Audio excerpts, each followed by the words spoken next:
ಎಲ್ರಿಗೂ ನಮಸ್ಕಾರ. ಶುಭ ಮಧ್ಯಾಹ್ನ. ನಾನು ಲಕ್ಷ್ಮೀ ಝಾನ್ಸಿ ಭಟ್ ಅಂತ. ನಮ್ಮೂರು ಹೊನ್ನಾವರ ಕರ್ಕಿ, ಬೆಂಗಳೂರಿನಲ್ಲಿ ಇರೋದು. ನಾನಿವತ್ತು ಅಮೂಲ್ ಕನ್ನಡ ಪೇಜ್ಗಾಗಿ ಅಮೂಲ್ ಪ್ರಾಡಕ್ಟ್ ಅನ್ನು ಉಪಯೋಗಿಸಿ ಸೀಬೆ ಹಣ್ಣಿನ ಜಾಮ್ ಅದನ್ನು ನನ್ನದೇ ಆದ ರೀತಿಯಲ್ಲಿ ಮಾಡಿ ತೋರಿಸ್ತಾ ಇದ್ದೀನಿ. ಯಾಕೆಂದ್ರೆ ಕೆಲವೊಂದ್ಸಲ ಹಣ್ಣು ತುಂಬಾ ಇರುತ್ತೆ, ಮನೆಯಲ್ಲೇ ಆಗಿದ್ದಿರುತ್ತೆ ಅಥವಾ ಪೇಟೆಯಿಂದ ತಂದದ್ದಿರುತ್ತೆ. ಅದನ್ನ ನಾವು ಸುಮ್ಮನೆ ತಿನ್ನೋ ಬದಲಿಗೆ ಬೇರೆ ಬೇರೆ ರೀತಿಯಲ್ಲಿ ಮಾಡಿಕೊಂಡು ಉಪಯೋಗಿಸ್ಕೊಳ್ಬಹುದು. ಈ ಜಾಮ್ ಅನ್ನ ಮಾಡಿಟ್ಕೊಂಡ್ರೆ ನಮಗೆ ಒಂದು ವಾರ ತನಕಂತೂ ಚೆನ್ನಾಗಿರುತ್ತೆ. ಇದು ನೋಡಿ, ಈ ಪೇರ್ಲೆ ಹಣ್ಣು ಅಂದ್ರೆ ನಾವು ಪೇರ್ಲೆ ಹಣ್ಣು ಅಂತೀವಿ, ನೀವು ಸೀಬೆ ಹಣ್ಣು ಅಂತೀರ, ಕೆಲವರು ಗುವಾವ ಅಂತೇಳಿ ಇಂಗ್ಲಿಷ್ ನಲ್ಲಿ ಹೇಳ್ತಾರೆ. ಇದು ಕೆಂಪು ಪೇರ್ಲೆ ಅಂದ್ರೆ ಕೆಂಪು ಸೀಬೆ ಹಣ್ಣು. ಬೀಜ ಸ್ವಲ್ಪ ಜಾಸ್ತಿ ಇರುತ್ತೆ. ಇದು ಅಂದ್ರೆ ಆರ್ಗ್ಯಾನಿಕ್ ಆಗಿ ಬೆಳೆದಿರುವಂತಹ ಊರ್ ಹಣ್ಣು ಅಂತೇಳಿ ಹೇಳ್ತೀವಿ. ಇದು ನನ್ನ ಮಗಳ ಮನೆ ಮೈಸೂರಿನಲ್ಲಿ ಅವರ ಮಾವ ನೆಟ್ಟ ಗಿಡದಲ್ಲಿ ತುಂಬಾ ಆಗತ್ತೆ. ಇದನ್ನ ನಾವು ಮೈಸೂರು ಹೋದಾಗ ತಂದಾಗ ತುಂಬಾ ಇತ್ತು, ಹಾಗೆ ತಿಂದ್ವಿ. ತಿನ್ನೋ ಬದಲಿಗೆ ನಾವು ಇದನ್ನ ಬೇರೆ ಬೇರೆ ರೀತಿಯಲ್ಲಿ ಮಾಡೋಣ ಅಂತ ಜ್ಯೂಸ್ ಮಾಡ್ಕೊಂಡು ಕುಡಿದ್ವಿ. ಇನ್ನೊಂದು ರೀತಿಯಲ್ಲೂ ಮಾಡ್ಲಿಕ್ಕಿದೆ, ಅದು ಏನೆಲ್ಲ ಮಾಡ್ಬೋದು ಅಂತ ಅಂದ್ಕೊಂಡಾಗ ಜಾಮ್ ಮಾಡ್ಬೋದು ಒಳಕ್ಕೆ ಅನಿಸ್ತು. ಹಾಗಾಗಿ ಇದನ್ನ ಹೋಳುಗಳನ್ನಾಗಿ ಕತ್ತರಿಸಿಟ್ಕೊಂಡಿದ್ದೀನಿ. ಅದಕ್ಕಾಗಿ ನಾನಿಲ್ಲಿ ಅಮೂಲ್ ಪ್ರಾಡಕ್ಟ್ ಅಲ್ಲಿ ಆರ್ಗ್ಯಾನಿಕ್ ಸಕ್ಕರೆ, ಹಾಗೆ ಇದಕ್ಕೆ ನನ್ನದೇ ಆದ ರೀತಿಯಲ್ಲಿ ಮಾಡೋಕೆ ಖೋವಾ, ಹಾಗೆ ಹಾಲಿನ ಕೆನೆಯನ್ನ ಉಪಯೋಗಿಸ್ತಾ ಇದ್ದೀನಿ, ಅಮೂಲ್ ಹಾಲು, ಹಾಗೆ ಅಮೂಲ್ ತುಪ್ಪ, ಇವನ್ನೆಲ್ಲ ಉಪಯೋಗಿಸಿ ಮಾಡೋದು ಹೇಗೆ ಅಂತ ತೋರಿಸ್ತೀನಿ. ಸಾಮಾನ್ಯವಾಗಿ ಜಾಮ್ ಮಾಡೋದು ಎಲ್ಲರಿಗೂ ಗೊತ್ತಿದೆ. ಯಾವ್ದಾದ್ರು ಹಣ್ಣು ಅಥವಾ ಸಕ್ಕರೆಯನ್ನು ಸೇರಿಸಿ ಮಾಡ್ತಾರೆ. ಅದರಲ್ಲಿ ಸ್ವಲ್ಪ ಭಿನ್ನ ರುಚಿಯಾಗಿರ್ಲಿ, ಒಂಥರ ರುಚಿ ಜಾಸ್ತಿ ಆಗಿರ್ಲಿ, ಮಕ್ಕಳೆಲ್ಲ ತಿನ್ನುವಾಗ ಶಕ್ತಿಯುತವಾಗಿರ್ಲಿ ಅಂತ ನಾನು ಇದನ್ನ ಮಾಡಿ ತೋರಿಸ್ತಾ ಇದ್ದೀನಿ.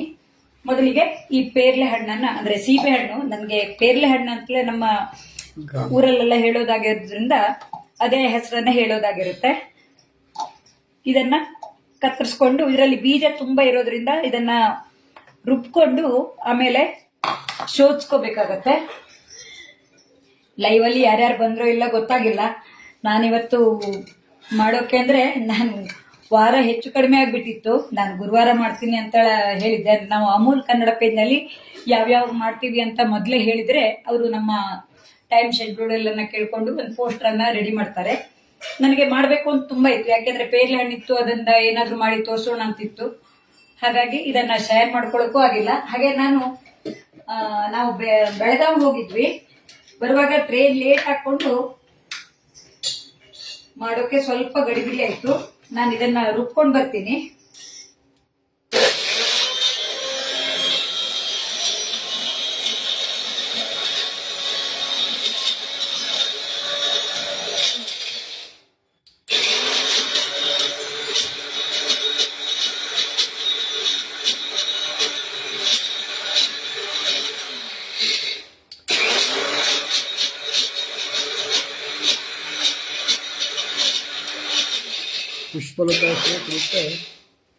ಪುಷ್ಪಲತಾ ಶೇಟ್ ಮತ್ತೆ ರಜಿತಾ ರಾಜೇಶ್ವರಿ, ಥ್ಯಾಂಕ್ ಯು. ನೀವೆಲ್ಲ ಆನ್ಲೈನ್ ಅಲ್ಲಿ ಬಂದು ಸಹಕಾರ ಕೊಡೋದಕ್ಕೆ ತುಂಬಾ ಖುಷಿ ಆಗುತ್ತೆ. ನೋಡಿ, ಇದು ನುಣ್ಣಗಾಗದೇ ಇದ್ರೂ ಪರವಾಗಿಲ್ಲ, ಅದರಲ್ಲಿ ಇರೋ ಬೀಜ ಹೋಗ್ಬೇಕು ಅಂತ ನಾನು ರುಬ್ಕೊಂಡು ಸೋಸ್ಕೊಳ್ಳೋಕೆ ಅಂತ ಇಷ್ಟು ರುಬ್ಕೊಂಡಿದ್ದೀನಿ. ಮೊದಲಿಗೆ ನಾನು ಒಂದೇ ಪಾತ್ರೆಯಲ್ಲಿ ಮಾಡೋಕೆ ಅಂತ ಮೊದಲಿಗೆ ನಾನು ಗೋಡಂಬಿ, ದ್ರಾಕ್ಷಿ ಇತ್ಯಾದಿಗಳನ್ನ ಹುರ್ಕೋತೀನಿ. ನಾನು ಅಮೂಲ್ ತುಪ್ಪವನ್ನ ತೆಗೆದಿಟ್ಕೊಂಡಿದ್ದೀನಿ. ಒಂದು ಪಾತ್ರೆಗೆ ತೆಗೆದಿಟ್ಕೊಂಡು ಅದನ್ನು ಉಪಯೋಗಿಸೋದು. ಪಾತ್ರೆ ಬಿಸಿ ಆದ್ಮೇಲೆ ತುಪ್ಪ ಹಾಕೊಂಡು ಅದಕ್ಕೆ ನಾನಿಲ್ಲಿ ಡ್ರೈ ಫ್ರೂಟ್ಸ್ಗಾಗಿ ಗೋಡಂಬಿ, ಬಾದಾಮಿ, ದ್ರಾಕ್ಷಿಯನ್ನ ತಗೊಂಡ್ಕೊಂಡಿದ್ದೀನಿ. ನೀವು ಯಾವುದು ಬೇಕಿದ್ರೂ ತಗೋಬಹುದು. ಯಾರ್ಯಾರು ಆನ್ಲೈನ್ ಅಲ್ಲಿ ನೋಡ್ತಾ ಇದ್ದೀರಾ, ನನ್ನಲ್ಲಿ ಏನಾದ್ರು ಮಾಡೋದ್ರಲ್ಲಿ ಹೆಚ್ಚು ಕಡಿಮೆ ಆದ್ರೆ, ಮಾತಾಡೋದ್ರಲ್ಲಿ ಹೆಚ್ಚು ಕಡಿಮೆ ಆದ್ರೆ ಹೇಳಿ. ಅದನ್ನೆಲ್ಲ ನಾವು ಬರುವಾಗಲೇ 9 ಕಾಲ ಆಗ್ಬಿಟ್ಟಿತ್ತು. ಬೆಳಗಾವಿಯಿಂದ ಬರೋಕೆ ಟ್ರೈನ್ ಲೇಟ್ ಆಗ್ಬಿಟ್ಟಿತ್ತು. ಬೆಳಗಾವಿಯಲ್ಲಿ ಕ್ರೀಸ್ ವಾಯ್ಸ್ ಅಂತ ಒಂದು ಜವಳಿ ಅಂಗಡಿ ಇದೆ, ಅಂದ್ರೆ ರೆಡಿಮೇಡ್ ಬಟ್ಟೆ ಅಂಗಡಿ ಇದೆ. ಅವರು ನಮ್ಗೆ ರಿಲೇಟಿವ್ ಆಗ್ತಾರೆ. ಅವ್ರ ಮೊಮ್ಮಗನ ಮುಂಜಿಗೆ, ದೀಪ ಮತ್ತೆ ವಿನಾಯಕ್ ಅವ್ರ ಮಗನ ಮುಂಜಿಗೆ ನಾವೆಲ್ಲ ನೆಂಟರೆಲ್ಲ ಸೇರಿದ್ವಿ. ಅಲ್ಲಿಂದ ರಾತ್ರಿ ಟ್ರೈನ್ ಬರುವಾಗ, ಅದೇ ಬೆಳಿಗ್ಗೆ ಬರುವಾಗ 1 ತಾಸು, 1.5-2 ತಾಸು ಲೇಟ್ ಆಗ್ಬಿಟ್ಟಿದೆ. ನಾನು ಒಪ್ಕೊಂಡ್ಬಿಟ್ಟಿದ್ದೀನಿ. ಆದ್ರೂ ನಾನು ಬೆಳಿಗ್ಗೆ ಬಂದ್ ಕೂಡಲೇ ತಿಂಡಿ ಒಂದು ತಿಂದುಕೊಂಡು ಇದು ಮಾಡೋದನ್ನ ತೋರಿಸ್ತಾ ಇದ್ದೀನಿ. ನಾವಿಲ್ಲಿ ಮೊದಲಿಗೆ ಈ ಗೋಡಂಬಿ, ಬಾದಾಮಿ, ಪಿಸ್ತಾ, ಯಾವ್ದಾದ್ರು ಬೀಜಗಳನ್ನ ಅಂದ್ರೆ ಸೋಯಾಬೀನ್ ಸೀಡ್ಸ್, ಅದ್ಯಾವ್ ಬೇಕಿದ್ರು ನಾವು ಹಾಕೋಬಹುದು. ಅಂದ್ರೆ ರುಚಿ ಜಾಸ್ತಿ ಆಗತ್ತೆ ಅಂತ ಇದನ್ನ ಸ್ವಲ್ಪ ಕೆಂಪಗೆ ಹುರಿದಿಟ್ಕೊಂಡು ತೆಗೆದಿಟ್ಕೊಳ್ಳೋಣ.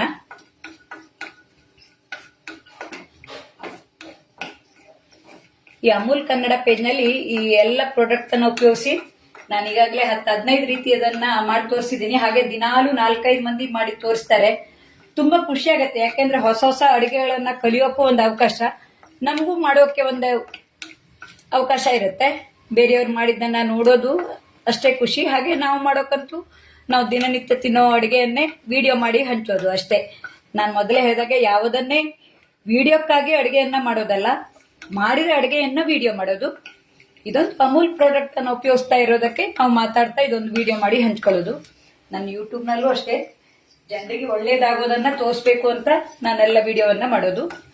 ನೋಡಿ, ದ್ರಾಕ್ಷಿಯನ್ನ ಮೊದಲಿಗೆ ಹಾಕೊಂಡ್ಬಿಟ್ಟೆ, ಸ್ವಲ್ಪ ಕೆಂಪಾಗಿ ಬಂದಿದೆ, ತೆಗೆದ್ಕೊಂಡ್ ಬಿಡೋಣ. ತುಂಬಾ ಕೆಂಪಾದ್ರೂ ಚೆನ್ನಾಗಿರೋದಿಲ್ಲ.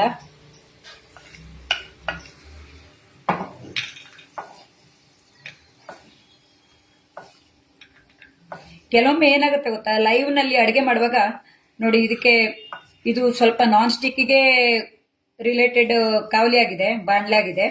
ಇದರಲ್ಲಿ ನಾವು ಸ್ಟೀಲ್ ಸೌಟಿಂದ ಮಾಡಿದ್ರೆ ಶಬ್ದನೂ ಬರುತ್ತೆ. ಮತ್ತೆ ಇದಕ್ಕೆ ಆದಷ್ಟು ನಾವು ಈ ಮರದ ಸೌಟನ್ನೇ ಉಪಯೋಗಿಸ್ಬೇಕು. ಇಲ್ಲಾಂದ್ರೆ ಇದರದ್ದು ಒಂದು ಲೇಯರ್ ಹೋದ್ರೆ ಅದು ವಿಷಕಾರಿಯಾಗಿರುತ್ತೆ, ಈ ಲೇಯರ್ ನಲ್ಲಿ ಇರುವಂತಹ ಅಂಶ. ಹಾಗಾಗಿ ನಾವು ಇಂಥ ಪಾತ್ರೆಗಳಿಗೆಲ್ಲ ಮರದ ಸೌಟನ್ನ ಉಪಯೋಗಿಸ್ಬೇಕು. ನಾನು ಯಾರೇ ಮಾಡೋದ್ ನೋಡಿದ್ರು ಹೇಳ್ತೀನಿ, ಯಾಕೆಂದ್ರೆ ಕೇಳಿದ್ದನ್ನ ನಾವು ಇನ್ನೊಬ್ರಿಗೆ ಆ ರೀತಿ ಮಾಡಬೇಡಿ ಅಂತ ಹೇಳ್ತೀನಿ. ಯಾರು ತಪ್ಪಾಗಿ ತಿಳ್ಕೊಬೇಡಿ. ಮೊನ್ನೆ ಯಾರು ಲೈವ್ ಅಲ್ಲಿ ಮಾಡುವಾಗ ನಾನು ಹಾಗೆ ಹೇಳಿದ್ದೆ, ಯಾಕೆಂದ್ರೆ ನಾವು ಆಧುನಿಕತೆಗೆ ಒಪ್ಕೊಂಡಿರ್ತೀವಿ, ಆದ್ರೆ ಅದರಲ್ಲಿ ಕೆಲವೊಂದೆಲ್ಲ ನಾವು ವಿಷಕಾರಿಯಾಗಿರೋದನ್ನೆಲ್ಲ ಆದಷ್ಟು ಕಡಿಮೆ ಮಾಡಿದ್ರೆ ಒಳ್ಳೇದು. ಮೊದಲೆಲ್ಲ ಮಣ್ಣಿನ ಮಡಿಕೆಯಲ್ಲಿ, ಹಿತ್ತಾಳಿ ತಾಮ್ರ ಪಾತ್ರೆಯಲ್ಲಿ ಅಡಿಗೆ ಮಾಡ್ತಿದ್ರು. ಆದ್ರೆ ಈಗ ಅದೆಲ್ಲ ಅವೈಲಬಿಲಿಟಿ ಸ್ವಲ್ಪ ಕಷ್ಟ, ಗ್ಯಾಸ್ ಮೇಲೆ ಮಾಡೋದು ಕಷ್ಟ ಅಂತೇಳಿ ನಾವು ಸ್ಟೀಲ್ ಇತ್ಯಾದಿಗಳಿಗೆ ಹೊಂದ್ಕೊಂಡಿದೀವಿ. ಆದಷ್ಟು ನಾವು ಆರೋಗ್ಯಕರವಾಗಿ ಮಾಡೋಕೆ ನೋಡ್ಬೇಕು. ನೋಡಿ, ಇದು ಈ ಸೀಬೆ ಹಣ್ಣಿನ ರಸವನ್ನ ಬೀಜ ತೆಗೆಯೋಕೆ ಅಂತ ಸೋಸ್ಕೊಳ್ತಾ ಇದ್ದೀನಿ.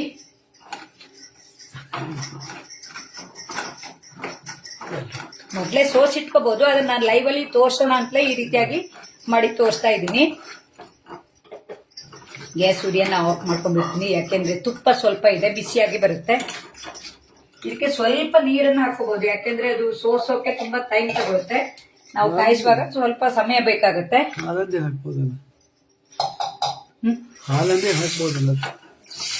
ಆಮೇಲೆ ಹಾಕೋದು. ನೋಡಿ, ಕಾವಲಿ ಬಿಸಿಯಾಗಿರೋದಕ್ಕೆ ಕಾವಲಿ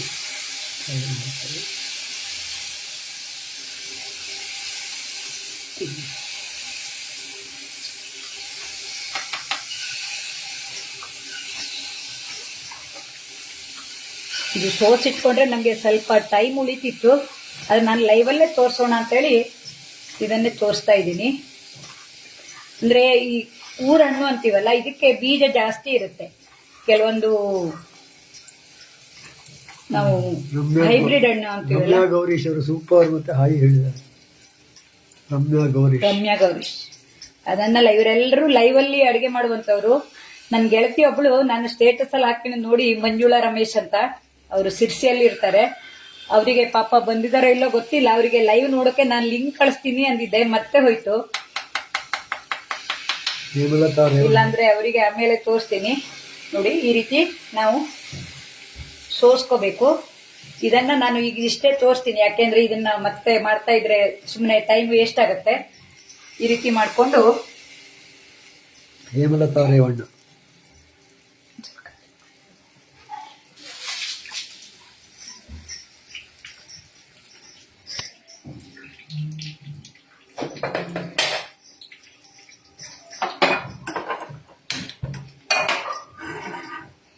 ನೋಡಿ, ನಾನಿಲ್ಲಿ ಸ್ವಲ್ಪನೇ ತೋರಿಸ್ತಾ ಇದ್ರು ಪರವಾಗಿಲ್ಲ ಅಂತೇಳಿ ಇಷ್ಟೇ ಮಾಡಿ ತೋರಿಸ್ತಾ ಇದ್ದೀನಿ.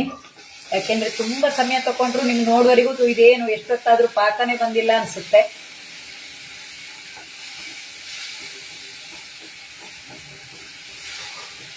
ಸ್ವಲ್ಪ ನೀರು ಹಾಕಿದೀನಲ್ಲ, ನೀರು ಆರೋ ತನಕ ಬಿಸಿ ಮಾಡ್ಕೊಳ್ಳೋಣ.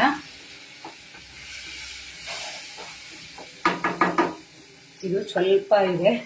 ಹಾಗೆ ಇದಕ್ಕೆ ಸಿಹಿ ಆಗುವಷ್ಟು ಸಕ್ಕರೆನ ಹಾಕೋಬೇಕು. ಇದು ಸಿಹಿ ಇದೆ, ಆದ್ರೂ ಬಿಸಿ ಮಾಡಿದಾಗ ಸ್ವಲ್ಪ ಅದನ್ನ ಹುಳಿ ಅಂಶ ಬಿಟ್ಕೊಳ್ಳುತ್ತೆ. ಇದಕ್ಕೆ ಈ ಅಮೂಲ್ ಆರ್ಗ್ಯಾನಿಕ್ ಸಕ್ಕರೆಯನ್ನ ಹಾಕೋಬೇಕು. ಇದೇ ರೀತಿ ನಾವು ಪಾಕ ಮಾಡ್ಕೊಂಡ್ರೆ ಇದು ಜಾಮ್ ಆಗುತ್ತೆ, ಅಂದ್ರೆ ಸಾದಾ ಜಾಮ್ ಆಗಿರುತ್ತೆ. ಆದ್ರೆ ನಾನು ಇದರ ರುಚಿಯನ್ನ ಹೆಚ್ಚು ಮಾಡೋಕೆ ಅಂತ ಖೋವಾ ಮತ್ತೆ ಹಾಲಿನ ಕೆನೆಯನ್ನ ಹಾಕ್ತಾ ಇದ್ದೀನಿ.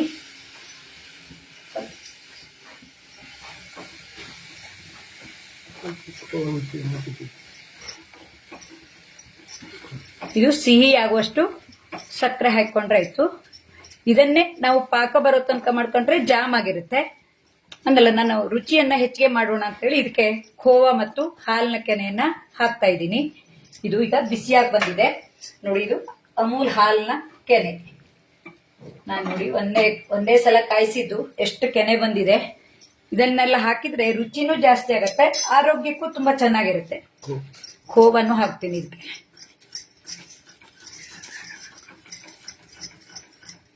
ಇದೇ ರೀತಿ ನೀವು ತುಂಬಾ ದಪ್ಪನಾಗಿ ಮಾಡ್ಕೊಂಡ್ರೆ ಸೀಬೆ ಹಣ್ಣಿನ ಹೋಳಿಗೆಯನ್ನು ಮಾಡಬಹುದು. ಯಾಕೆಂದ್ರೆ ನಾವು ಯಾವ ರೀತಿ ಅಡುಗೆಯನ್ನ ಮಾಡ್ತೀವೋ ಅದರಲ್ಲೆಲ್ಲ ಈ ರೀತಿ ಪಲ್ಪ್ ಅನ್ನ ಹಾಕೊಂಡ್ರೆ ತುಂಬಾ ಚೆನ್ನಾಗಿರುತ್ತೆ. ರಮ್ಯಾ ಗೌರೀಶ್ ಲೈವ್ ತುಂಬಾ ಚೆನ್ನಾಗಿ ಬರ್ತಾ ಇದೆ. ಇದು ಥ್ಯಾಂಕ್ ಯು.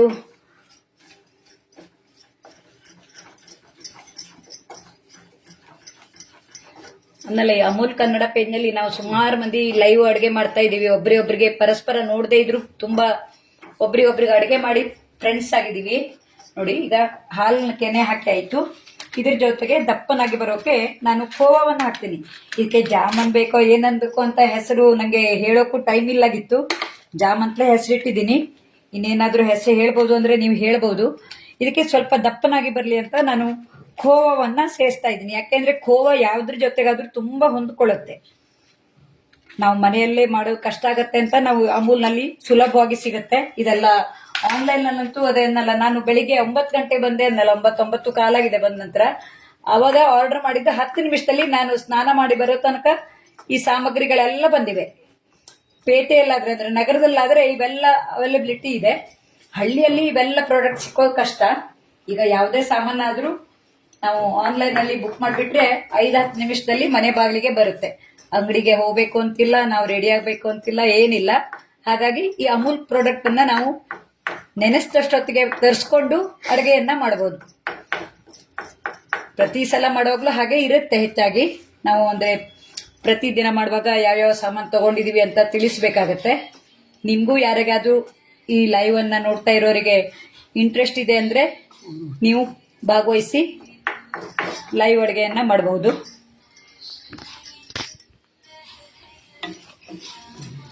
ನಾನು ಸಣ್ಣ ಉರಿಯಲ್ಲಿ ಮಾಡ್ತಾ ಇದ್ದೀನಿ. ಯಾಕೆಂದ್ರೆ ತುಂಬಾ ಕಡಿಮೆ ಪ್ರಮಾಣದಲ್ಲಿ ಮಾಡ್ತಾ ಇದ್ದೀನಿ. ಅಂದ್ರೆ ತುಂಬಾ ಟೈಮ್ ತಗೊಳುತ್ತೆ. ಮತ್ತೆ ಯಾಕೆ ಸುಮ್ಮನೆ ಟೈಮ್ ವೇಸ್ಟ್ ಮಾಡೋದು ಅಂತ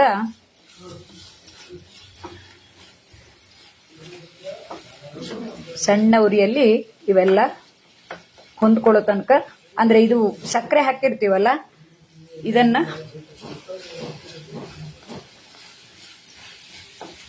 ಈ ರೀತಿ ಪಾಕ ಬರೋ ತನಕ ಮಾಡಿ ಇಟ್ಕೊಂಡ್ರೆ 1 ವಾರ ಇಟ್ರು ಹೊರಗಡೆ ಇಟ್ರು ಹಾಳಾಗೋಲ್ಲ. ಇದೇ ರೀತಿ ಎಲ್ಲ ಹಣ್ಣಿಂದು ಮಾಡ್ಬೋದು. ನಾನು ಇಲ್ಲಿ ಇದೆ ಅನ್ನಲ್ಲ, ಈ ಪೇರ್ಲೆ ಹಣ್ಣು ಅಂತೀವಿ ಅನ್ನಲ್ಲ. ಇದು ನನ್ನ ಮಗಳ ಮನೆಯಲ್ಲಿ ಅವ್ರ ಮಾವ ಪುಟ್ಟ ಕೈ ತೋಟದಲ್ಲಿ ಬೆಳೆದಿದ್ದಾರೆ. ಮರ ತುಂಬಾ ಹಣ್ಣು ಹಾಕೊಂಡು ಈಗ 2-3 ಸಲ ಆಯ್ತು ಕಳಿಸಿದ್ದು. ಜ್ಯೂಸ್ ಮಾಡ್ಕೊಂಡು ಕುಡಿದ್ವಿ. ಮತ್ತಿನ್ನೇನ್ ಮಾಡ್ಬೋದು ಅಂತೇಳಿ ಅನಿಸ್ತು. ಇದೊಂದು 4 ಮಂದಿಗೂ ಗೊತ್ತಾಗತ್ತೆ ಅಂತ ಅಮೂಲ್ ಲೈವ್ ಅಲ್ಲಿ ಮಾಡೋಣ ಅಂತೇಳಿ ಈ ಹಣ್ಣನ್ನ ನಿಮ್ಗೆ ಹೆಚ್ಚಿಬಿಟ್ಟು ಈ ರೀತಿ ಮಾಡ್ತಾ ಇದ್ದೀನಿ. ಇನ್ನೂ ಏನೆಲ್ಲ ಮಾಡಬಹುದು ಒಳ್ಳೆ ನಿಮ್ಗೆ ಏನಾದ್ರೂ ಐಡಿಯಾ ಇದ್ರೆ ಹೇಳಿ. ಯಾಕೆಂದ್ರೆ ಇನ್ನೂ ಅವ್ರ ಮರದಲ್ಲಿ ತುಂಬಾ ಇದೆ, ಬೇರೆ ಬೇರೆ ರೀತಿಯದ್ದ ಮಾಡಬಹುದು. ನೀವೆಲ್ಲ ನೋಡಿ ಪ್ರೋತ್ಸಾಹ ಕೊಡ್ತಾ ಇರೋದಕ್ಕೆ ತುಂಬಾ ಧನ್ಯವಾದ ಹೇಳಬೇಕು. ಲೈವ್ ಅಲ್ಲಿ ಬಂದು ಹೇಳಿದ್ರೆ ನಿಮ್ಮ ಹೆಸರು ಹೇಳೋಕೆ ಖುಷಿ ಆಗತ್ತೆ. ಅದು ಈಗ ಪುಷ್ಪಲತಾ ಇದ್ದೀರಾ, ಹೇಮಲತಾ ಇದ್ದೀರಾ, ರಮ್ಯಾ ಇದ್ದೀರಾ, ಮಂಜುಳಾ ಅನ್ನೋರು ಪಾಪ ಬರ್ತೇನೆ ಅಂದಿದ್ರು, ನಂಗೆ ಹೇಳೋಕ್ಕಾಗಿಲ್ಲ. ರಜಿತಾ ರಾಜೇಶ್ವರಿ ಇದಾರೆ, ಸಂಗೀತಾ ಪ್ರವೀಣ್ ಬಂದಿದ್ದಾರೆ. ಎಲ್ಲರೂ ಅದ ನಿಮ್ಮ ಹೆಸರು ಹೇಳಿದ್ರೆ ನಂಗೆ ಖುಷಿ ಆಗತ್ತೆ. ಆಮೇಲೆ ಕಮೆಂಟ್ ನಲ್ಲಿ ಹೇಳ್ಬೋದು. ಈ ಲೈವ್ ಅಲ್ಲಿ ಬಂದಾಗ ನೀವು ಪ್ರೋತ್ಸಾಹ ಕೊಟ್ಟಿದ್ದನ್ನ ಹೇಳುವಾಗ ನನಗೂ ಅಂತೂ ಅಂತ ಹೆಮ್ಮೆ ಆಗತ್ತೆ.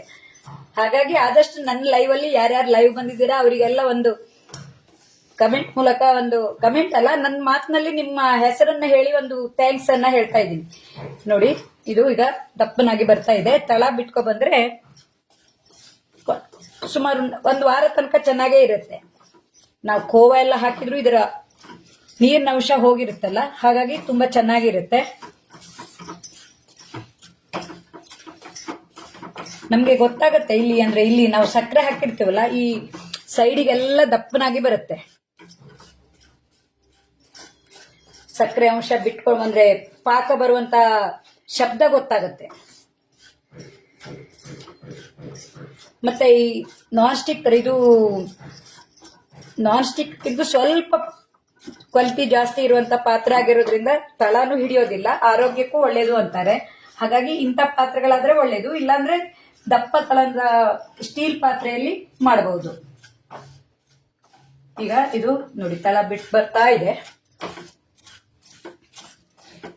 ಪೇರ್ಲೆಹಣ್ಣು ಉಪಯೋಗಿಸಿ ನಿಮ್ಗೆ ಏನಾದ್ರು ಅಂದ್ರೆ ಸೀಬೆ ಹಣ್ಣನ್ನ ಉಪಯೋಗಿಸಿ ಇನ್ನೂ ಏನೆಲ್ಲ ಉಳಿಯುವಂತ ಅಡುಗೆ ಮಾಡಬಹುದು ಕಡಿಮೆ ಸಾಮಗ್ರಿಯಲ್ಲಿ ಅಂತ ಹೇಳಿದ್ರೆ ಜನರಿಗೂ ಅನುಕೂಲ ಆಗ್ಬಹುದು. ಯಾಕೆಂದ್ರೆ ಒಂದೇ ಪ್ರಾಡಕ್ಟ್ ನಿಂದ ಎಷ್ಟೊಂದು ಅಡುಗೆಯನ್ನ ಮಾಡಬಹುದು. ನೋಡಿ ದಪ್ಪನಾಗಿ ಬಂದಿದೆ. ಇದನ್ನ ದೋಸೆ ಜೊತೆಗೆ ತಿನ್ಬಹುದು, ಇಲ್ಲ ಅಂದ್ರೆ ನಾವು ಬ್ರೆಡ್ಗೆ ಹಚ್ಕೊಂಡು ತಿನ್ಬಹುದು. ರೊಟ್ಟಿ ಚಪಾತಿ ಅಂತೂ ತುಂಬಾ ಚೆನ್ನಾಗಿರುತ್ತೆ. ಇಲ್ಲಾಂದ್ರೆ ಸಿಹಿ ಇಷ್ಟ ಆದವರು ಇದನ್ನ ಹಾಗೆ ಸ್ಪೂನ್ ಅಲ್ಲೂ ತಿನ್ಬಹುದು, ತುಂಬಾ ಚೆನ್ನಾಗಿರುತ್ತೆ. ಈಗ ಇದು ಪಾಕ ಆಗಿ ಬಂದಿದೆ ನೋಡಿ. ಒಂದು ಪೇರ್ಲೆ ಹಣ್ಣಿಗೆ ಅಂದ್ರೆ ಒಂದು ಸೀಬೆ ಹಣ್ಣಿಗೆ ಸಾಧಾರಣ ಅಷ್ಟೇ ಗಾತ್ರದ ಜಾಮ್ ಸಿದ್ಧ ಆಗಿದೆ. ಇದರ ರುಚಿಯನ್ನು ಜಾಸ್ತಿ ಮಾಡೋಕೆ ನಾನು ಖೋವಾ ಎಲ್ಲ ಹಾಕಿದ್ದು. ಹಾಗೆ ಇದಕ್ಕೆ ನಾನಿಲ್ಲಿ ಈ ಗೋಡಂಬಿ ದ್ರಾಕ್ಷಿ ಇದನ್ನೆಲ್ಲ ಹುರಿದಿದ್ದೀನಲ್ಲ ಇದನ್ನ ಹಾಕೊಳ್ತೀನಿ. ಇದನ್ನ ಮಿಶ್ರ ಮಾಡಿ ನಾನು ಸರ್ವ್ ಮಾಡಕ್ಕೆ ಒಂದು ಪ್ಲೇಟ್ ಅಲ್ಲಿ ಹಾಕ್ತೀನಿ. ಸೀಬೆ ಹಣ್ಣಿನ ice cream try ice cream ಮಾಡಬಹುದು. ನನಗೆ ಐಸ್ ಕ್ರೀಮ್ ಅಂದ್ರೆ ನಾನು ಬಂದ್ ಕೂಡಲೇ ಮಾಡಬಹುದಿತ್ತು. ನಾನು ಬೆಳಗಾವಿ ಹೋಗಿದ್ದೆ ಅಂತ ಬಂದ್ಕೊಂಡು ನಾನು ಐಸ್ ಕ್ರೀಮ್ ಮಾಡೋಕೆ ಅಂದ್ರೆ ಮಾಡಿ ತೋರಿಸಬಹುದಿತ್ತು. ಅದು ಗಟ್ಟಿಯಾಗಿದ್ದನ್ನ ಐಸ್ ಕ್ರೀಮ್ ಆಗಿದ್ದನ್ನ ತೋರ್ಸೋಕೆ ಸಮಯ ಇಲ್ಲಾಗಿತ್ತು. ಇನ್ನೊಮ್ಮೆ ಯಾವಾಗಾದ್ರೂ ಅವಕಾಶ ಸಿಕ್ಕಿದ್ರೆ ಅದನ್ನು ಮಾಡಿ ನೋಡೋಣ, ಯಾಕೆಂದ್ರೆ ಐಸ್ ಕ್ರೀಮು ಚೆನ್ನಾಗಿರುತ್ತೆ. ಇದ್ರದ್ದಿದೇನಲ್ಲ ಇದೇ ದಪ್ಪನಾಗಿ ಮಾಡ್ಕೊಂಡು ನಾವು ಹೋಳಿಗೆಯನ್ನು ಮಾಡ್ಕೋಬಹುದು, ಉಂಡೆ ಮಾಡಬಹುದು, ಬೇರೆ ಏನ್ ಬೇಕಿದ್ರು ಮಾಡಬಹುದು. ನಮ್ಮ ಕ್ರಿಯೇಟಿವಿಟಿಯಲ್ಲಿ ನಾವು ಸಿಹಿ ಆಗೋಕೆ ಸಕ್ಕರೆಯನ್ನು ಹಾಕಿದ್ರಾಯ್ತು, ದಪ್ಪನಾಗೋಕೆ ಈ ಖೋವಾ ಪನೀರ್ ಇಂಥದನ್ನೆಲ್ಲ ಉಪಯೋಗಿಸಿದ್ರಾಯ್ತು. ಒಳ್ಳೆಯ ರುಚಿಕರವಾದ ಅಮೂಲ್ ಪ್ರಾಡಕ್ಟ್ ಇಂದ ತಯಾರಾಗಿರುವಂತಹ ತಿಂಡಿಗಳನ್ನ ಅಂದ್ರೆ ಸ್ವೀಟು ಇತ್ಯಾದಿಗಳನ್ನ ಮಾಡಬಹುದು. ಇದು ಸ್ವೀಟ್ ತಿನ್ನೋರಿಗೆ ತುಂಬಾ ಚೆನ್ನಾಗಿರುತ್ತೆ. ನೋಡಿ ಒಂದು ಸೀಬೆ ಹಣ್ಣಿಗೆ ಇಷ್ಟ ಆಗಿದೆ. ಸೀಬೆ ಹಣ್ಣಿನ ಗಾತ್ರದ ಇದೇ ಆಗಿದೆ. ನೋಡೋಣ, ಇದು ಸ್ಪೂನ್ ಅಲ್ಲಿ ತಿಂತಾ ಇದ್ರೆ ಪರಿಮಳ. ಇದಕ್ಕೆ ನೋಡಿ ಮರ್ತೆ ಹೋದೆ ನಾನು ಮಾತಾಡ್ತಾ ಹೇಳುವಾಗ, ಇನ್ನೊಮ್ಮೆ ಹಾಕಿ ತೋರಿಸ್ತೀನಿ. ಇದು ವಿಶೇಷತೆ ಅಂದ್ರೆ ನಾವಿಲ್ಲಿ ಇದಕ್ಕೆ ಜಾಮ್ ಮಾಡುವಾಗ ಕೇವಲ ಸಿಹಿಯಾಗಿರ್ಬಾರ್ದು ಅಂತ ನಾನಿಲ್ಲಿ ಏಲಕ್ಕಿ ಮತ್ತೆ ಮೆಣಸಿನಕಾಳು ಅಂದ್ರೆ ಪೆಪ್ಪರ್ ಇರುತ್ತಲ್ಲ ಅದನ್ನ ಪುಡಿ ಮಾಡಿ ಇಟ್ಕೊಂಡಿದ್ದೆ. ನಾವು ಯಾವುದೇ ಜಾಮ್ ಮಾಡುವಾಗ ಬರೇ ಸಿಹಿ ಆಗತ್ತೆ ಅಂತ ಕಾಳು ಮೆಣಸಿನ ಪುಡಿಯನ್ನ ಹಾಕ್ತಿವಿ. ಯಾಕೆಂದ್ರೆ ಕಾಳು ಮೆಣಸಿನಲ್ಲಿ ಸ್ವಲ್ಪ ಖಾರದ ಅಂಶ ಇರುತ್ತಲ್ಲ, ಸಿಹಿ ಜೊತೆಗೆ ಅದು ತುಂಬಾ ಚೆನ್ನಾಗಿ ಬರುತ್ತೆ. ಸ್ವಲ್ಪ ಖಾರವಾಗಿ ತಿನ್ನೋವಾಗ ತುಂಬಾ ಚೆನ್ನಾಗಿರುತ್ತೆ. ನಾವು ಯಾವಾಗ್ಲೂ ಅನಾನಸ್ ಜಾಮ್ ಮಾಡುವಾಗ, ಮಾವಿನ ಹಣ್ಣು ಜಾಮ್ ಮಾಡುವಾಗ ಎಲ್ಲ ಸ್ವಲ್ಪ ಕಾಳು ಮೆಣಸಿನ ಪುಡಿಯನ್ನು ಹಾಕ್ತೀವಿ. ನಾನು ಪುಡಿ ಮಾಡಿ ಇಟ್ಕೊಂಡಿದ್ದೆ, ಹಾಕೋಕೆ ಮರ್ತಿದ್ದೆ. ಹಾಗಾಗಿ ಇನ್ನೊಮ್ಮೆ ಅದನ್ನ ಹಾಕಿ ತೋರಿಸ್ತಾ ಇದ್ದೀನಿ. ಇದನ್ನ ಹಾಗೆ ತಿನ್ನೋಕು ತುಂಬಾ ಚೆನ್ನಾಗಿರುತ್ತೆ, ಸ್ವೀಟ್ ಲೆಕ್ಕದಲ್ಲಿ ತಿನ್ನೋಕು. ಇಲ್ಲ ಅಂದ್ರೆ ಲಡ್ಡು ಮಾಡಬಹುದು. ಇದನ್ನೇ ದಪ್ಪನಾಗಿ ಮಾಡಿದ್ರೆ ಇದಕ್ಕೆ ರವಾ ಅಥವಾ ಪನೀರ್ ಎಲ್ಲ ಸೇರಿಸಿದೆ ಉಂಡೆ ತರ ಮಾಡೋಕ್ ಬರುತ್ತೆ. ಹೋಳಿಗೆ ಮಾಡಬಹುದು, ಬರ್ಫಿ ಮಾಡಬಹುದು. ಬರ್ಫಿ ಮಾಡೋಕೆ ಇದು ಇನ್ನೂ ಒಂದ್ ಸ್ವಲ್ಪ ಇದಕ್ಕೆ ದಪ್ಪನಾಗಿ ಬರೋಕೆ ಏನಾದ್ರೂ ರವಾ ಅಥವಾ ಗೋಧಿ ಹಿಟ್ಟು, ಕಡಲೆ ಹಿಟ್ಟು ಅದನ್ನೇನಾದ್ರೂ ಹುರಿದು ಬಿಟ್ಟು ಮಾಡಬೇಕು. ಈಗ ತಿನ್ನೋಕಂತೂ ತುಂಬಾ ಚೆನ್ನಾಗಿರುತ್ತೆ. ನಾವು ಇದನ್ನ ಹೊಸ ರೀತಿಯನ್ನ ಮಾಡಿ ನೋಡಿದವಾಗ, ರುಚಿಯಾಗಿ ಬಂದವಾಗ ತುಂಬಾ ಖುಷಿ ಆಗತ್ತೆ. ಇದನ್ನ ನಾನು ಒಮ್ಮೆ ಟ್ರೈ ಮಾಡಿದ್ದೆ, ಯಾವಾಗೋ ಈಗ ಒಂದು 4-5 ವರ್ಷದ ಹಿಂದೆ. ಇದನ್ನ ಇನ್ನೊಮ್ಮೆ ನಾನು ಈ ಪೇರ್ಲೆ ಹಣ್ಣು ಅಥವಾ ಸೀಬೆ ಹಣ್ಣಿಂದ ಈ ರೀತಿ ಮಾಡಿ ತೋರಿಸಬಹುದು ಅಂತ ಈ ಕನ್ನಡ ಪೇಜ್ನಲ್ಲಿ ತೋರಿಸಿದೆ. ತುಂಬಾ ಚೆನ್ನಾಗಿ ಬರುತ್ತೆ. ನೀವು ಒಮ್ಮೆ ಮಾಡಿ ನೋಡಿ. ಹಾಗೆ ಇದರಿಂದ ಇನ್ನೂ ಏನೆಲ್ಲ ಮಾಡ್ಬೋದು ಅಂತ ನೀವು ಒಮ್ಮೆ ಟ್ರೈ ಮಾಡಿ. ಇದೊಂದು ಅವಕಾಶಕ್ಕಾಗಿ ಅಮೂಲ್ ಕನ್ನಡ ಪೇಜ್ನಲ್ಲಿ ನಮಗೆಲ್ಲ ಸಹಕಾರ ನೀಡುವಂತ ಸಮೀರ್ ಅವರು ಮತ್ತೆ ನಂದಿನಿ ಅವರಿಗೆ ತುಂಬಾ ಧನ್ಯವಾದವನ್ನ ಅರ್ಪಿಸ್ತಾ ಇದ್ದೀನಿ. ಹಾಗೆ ಲೈವ್ ಅಲ್ಲಿ ಬಂದು ನನಗೆ ಪ್ರೋತ್ಸಾಹ ನೀಡಿದ ನಿಮ್ಗೆ ಎಲ್ರಿಗೂ ಧನ್ಯವಾದ. ಇದು ಲೈವ್ ಅಲ್ಲಿ ನೋಡ್ಬೇಕು ಅಂತಲೂ ಇಲ್ಲ, ಆಮೇಲೂ ನೋಡ್ಬಹುದು. ಒಂದೆರಡು ಮಂದಿ ನೋಡ್ತೀನಿ ಅಂತ ಹೇಳಿದ್ರು. ಮತ್ತೆ ಇಂದು ಅಂದ್ರೆ ನಾನು ಬೆಳಗಾವಿ ಹೋಗಿದ್ದೆ ಅನ್ನಲ್ಲ, ಅಲ್ಲಿ ತುಂಬಾ ಮಂದಿ ನೆಂಟರೆಲ್ಲ ಸಿಕ್ಕಿದವರೆಲ್ಲ ನೀನು ಅಮೂಲ್ ಕನ್ನಡ ಪೇಜ್ನಲ್ಲಿ ದಿನಾಲು ಅಡುಗೆ ಮಾಡ್ತೀಯಲ್ಲ ಅಂತ ಹೇಳಿದ್ರು. ಹೌದು, ಹಾಗಿದ್ರೆ ನಮ್ಗೊಂದು ಅವಕಾಶ ಕೊಡ್ತಾ ಇದ್ದಾರೆ, ಇದೊಂದು ಮಾಡ್ತಾ ಇದ್ದೀನಿ, ನೀವು ಬೇಕಿದ್ರೆ ಮಾಡಿ ಅಂತ ಅವರಿಗೂ ಒಂದು ಉತ್ತೇಜನವನ್ನ ನೀಡಿ ಬಂದಿದ್ದೀನಿ. ಯಾರ್ಯಾರೆಲ್ಲ ಇನ್ನು ಮುಂದೆ ನಾನು ಹೇಳಿದವರೆಲ್ಲ ಮಾಡ್ತಿರೋ ಅವರಿಗೂ ಎಲ್ಲ ಒಂದು ಖುಷಿಯ ಸಂದರ್ಭ ಒದಗಿ ಬರಲಿ. ಹಾಗೆ ಲೈವ್ ಅಲ್ಲಿ ನೋಡಿದವರಿಗೆ ಎಲ್ರಿಗೂ ಮತ್ತೊಮ್ಮೆ ಧನ್ಯವಾದವನ್ನ ಅರ್ಪಿಸ್ತಾ ಈ ವಿಡಿಯೋವನ್ನ ಮುಗಿಸ್ತಾ ಇದ್ದೀನಿ. ಇದು ತುಂಬಾ ಚೆನ್ನಾಗಿ ಬರುತ್ತೆ, ಈ ಬಿಸಿ ಇದೆ, ಹಾಗಾಗಿ ತಿನ್ನೋಕೆ ಸ್ವಲ್ಪ ನಾಲ್ಗೆ ಎಲ್ಲ ಸುಟ್ಟು ಬರುತ್ತೆ ಅಂತಲ್ಲ, ಆಮೇಲೆ ತಿಂದು ಹೇಳ್ತೀನಿ ಬೇಕಾದ್ರೆ. ಇದು ತುಂಬಾ ಚೆನ್ನಾಗಿ ಬರುತ್ತೆ, ಯಾಕಂದ್ರೆ ನಾವು ಇದಕ್ಕೆ ಒಳ್ಳೆ ರುಚಿಯಾಗಿರುವಂತಹ ಸಾಮಗ್ರಿಗಳನ್ನೇ ಹಾಕಿದೀವಿ. ಅಮೂಲ್ ಸಾಮಗ್ರಿಯನ್ನು ಉಪಯೋಗಿಸಿದ ಈ ಪೇರ್ಲೆ ಸೀಬೆ ಹಣ್ಣಿನ ಜಾಮ್ ನನ್ನದೇ ಆದ ರೀತಿಯಲ್ಲಿ ಮಾಡಿದ್ದೀನಿ. ತಪ್ಪು ಒಪ್ಪುಗಳಿದ್ದರೆ ಹೇಳಿ. ನಿಮ್ಗೆಲ್ರಿಗೂ ಇನ್ನೊಮ್ಮೆ ಧನ್ಯವಾದಗಳು.